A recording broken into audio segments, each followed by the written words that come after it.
আপনার বিকাশ পাসওয়ার্ড আমি বলে দিচ্ছি এবং সেটা একদম অ্যাকুরেট, মিলিয়ে নিন।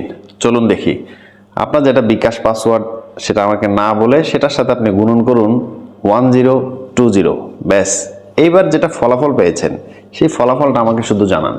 ব্যাস, আমাকে যেটা ফলাফল দিলেন আমি এটা পাওয়ার পরে আমি জাস্ট এটা ভাগ করব, ভাগ 1020।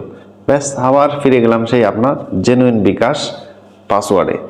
ঠিক এই পদ্ধতিটাই ব্যবহার করে প্রতারক চক্র ফোন করে বিভিন্ন তথ্য দিয়ে এটা বলে ওটা বলে, মূল কথা আপনাকে পিন নিচ্ছি না, পাসওয়ার্ড নিচ্ছি না, আপনি এটার সাথে এটা গুণন করুন, এটা গুণন করুন, দেন আমাকে এই রেজাল্টটা বলুন। আসলে ওই রেজাল্টটা ভাগ দিলেই আগের রেজাল্টটা ফিরে যাচ্ছে, আপনার পাসওয়ার্ড সে পেয়ে যাচ্ছে।